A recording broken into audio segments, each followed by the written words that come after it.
Hi, Vu. The detail you did looks really good. I'm really satisfied with how everything's looking on there.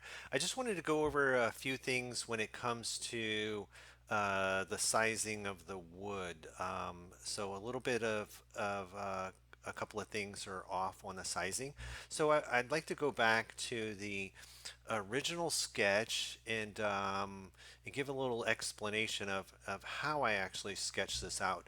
And what I did is I used some dot graph paper. It actually says it down here, printgraphpaper.com.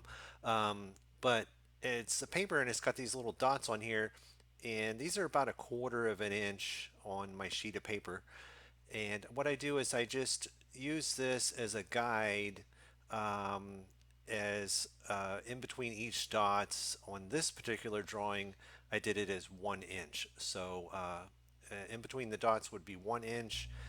Sometimes I do it as 1 foot in between the dots if I'm doing a house plan like the main floor plan. But when I do a detail like this, I try to fit it in at each line of dots is 1 inch. So, like for instance, when you look here at the ICF, you'll see that I went 1, 2.5. So that'd tell you that it's 2.5 inches.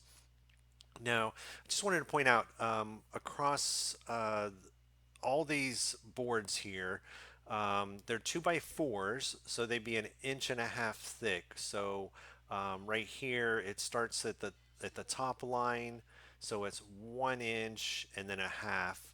Over here, 1 inch and a half, and then this is the side of a 2x4, so it's 1, 2, 3.5. So that's 3.5. So this, for instance, is a 2x6, and that's 1.5 inch by 5.5. So if you count down, you'll see 1, 2, 3, 4, 5.5. Now I point this out because we've got 3.5 here and 5.5 here, so that's 2 inch difference. This 2x4 is running across, and then also there's another one over here, so they're on the same line. When I look over at the detail, which has a little bit of a scaling issue, so like the 2x4 that's running across, this one doesn't match in, so they should match the same. The other thing too is if this is an inch and a half here, then we should also be an inch and a half here also. So I can kind of see that this is a little thinner, and I think these are the correct scale because this is an inch and a half, and then this would be 2.5. So looking at this 2.5 inches on the ICF styrofoam compared to the inch and a half here, I think that's about the right scale. So if you can just double check your scaling and make sure that this here is actually an inch and a half, and then at the same time, everything up here should be an inch and a half. So inch and a half here, inch and a half here, same here, inch and a half wide. Then we should be 3.5 inches tall here, and then 5.5 inches tall here. So the scaling on this board seems a little off. Seems like it might be down a little bit.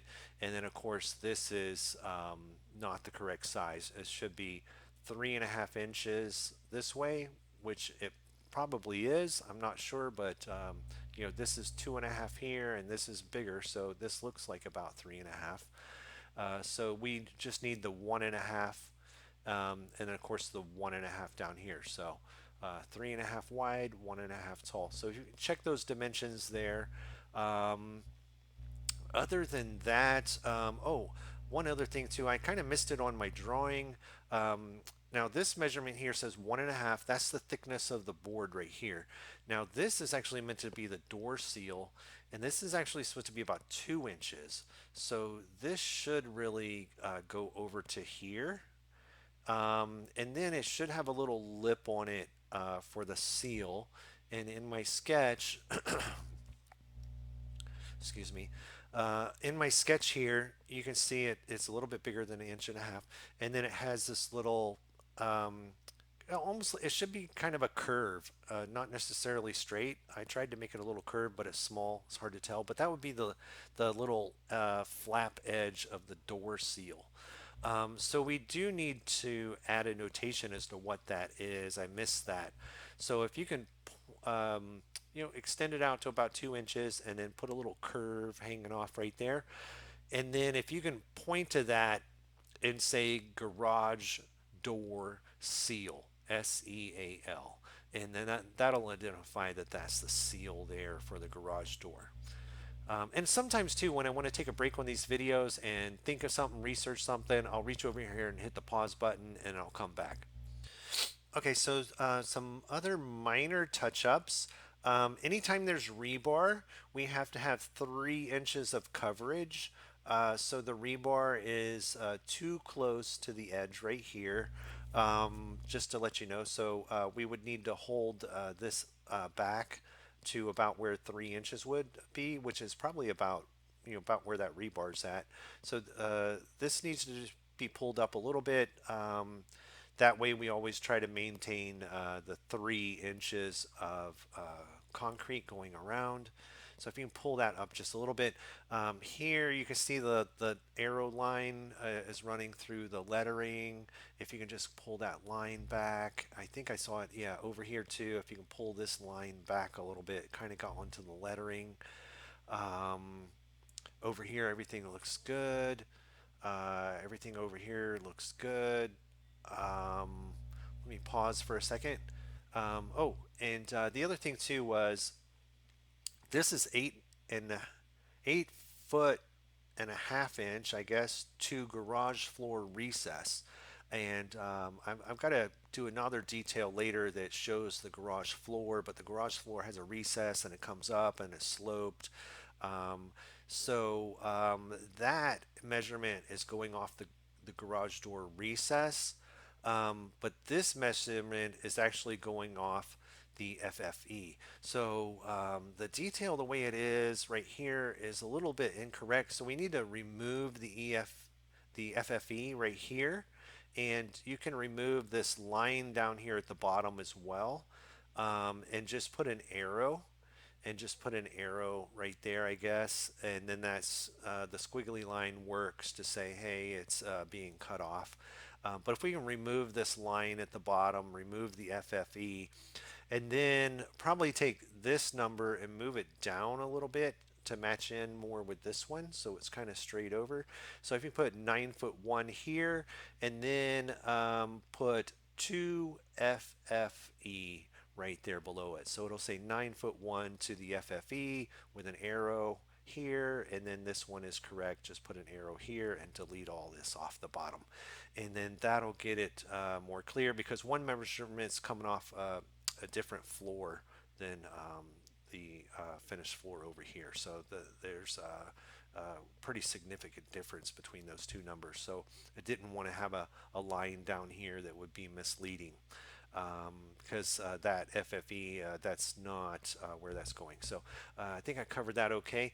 The ICF a little bit, just to let you know too, when you're working with the ICF wall details, this little tiny square, this little tiny rectangle right here, that represents the interlocking teeth of the edge of the block. So anytime the block is cut, those teeth are going to be gone. So for example, right here, you have the block laying on its side. This is the side of the block. Here would be the teeth at the top, and the block would get cut. And so that it would fit. So this is the proper way to do it. The teeth at the bottom, yeah, the block does have teeth at the top and at the bottom. So if this is a full size block right here, then it would have teeth at the bottom. But actually looking at it, it's not. So we have the full block here, which that should be 18 inches for a 4 block. So this block right here would be cut at the bottom, so there would not be teeth at the bottom. So you could remove that and do the lines down. The other thing too is this block here, this can be the bottom, and the teeth would be at the bottom. That's fine, but there would not be teeth right here. So we would delete this one right here and run the lines up. This right here would not have teeth either. Um, but you can, I guess you can kind of leave it that way because it does kind of distinguish, especially it's mixing into here. So that's fine to leave those on there. We're actually going to use what's called the build buck. It's that actual special piece that goes through here, but you're fine to leave those on there. That's fine there. But just wanted to notate that yeah, these teeth run every 18 inches. Right here, it's a little bit further. It probably would be down a little bit. We can leave that there. But just wanted to go over with you a little bit how those um, little squares, why they're in there for the teeth. So, but that's super minor adjustment. Doesn't really matter on that. But thought I'd let you know. And I think everything else on here looks great. I don't really see any other adjustments. Mainly, it's just the thickness of the boards up through here. That was the issue, and putting the garage door seal and adjusting the heights right here and eliminating the bottom. I think that covers everything. So didn't want to talk too much. Usually I try to talk pretty fast. Um, uh, Something else too. I like how this number is like 1 and 7 and 5/8. This is nice big 5/8. Right here it says 1 and 1/8. I like that nice and big. But then right here it's kind of stacked. If you could switch that to being, more side by side like that, 1/2 versus over, I think that's better. That way it's a little bit bigger on the plans. And you had noted something about the plans. This scaling might have been wrong considering the sheet. Don't worry about the sheet size. Let me pause here a second and I'll show you how this will end up fitting on the sheet later. My main draftsman will move it in. Hold on 1 second. So I just jumped over to the latest drafting for the main house plans. These are still being worked on. This is where the details you're working on will go in. But you see here, here's a whole sheet. It has part of the foundation plan over here, another part of the foundation plan over here, and then this detail's stuck on this sheet. It'll be moved later to another sheet, but later we'll have the sheet and it'll have details in here like this. So this detail will be here, and then the detail you just did will be over here, and then another detail. So then we'll fit all these details onto a sheet so that they fill up the sheet. So, but this is still being worked on and moved around, and chances are the details are going to be on their own sheet by themselves. So, just wanted to show you that of how that'll fit in on the sheet. But everything looks great. I look forward to working with you more. And I appreciate the work, and I'll get more work to you here shortly. So I appreciate the work. Thank you.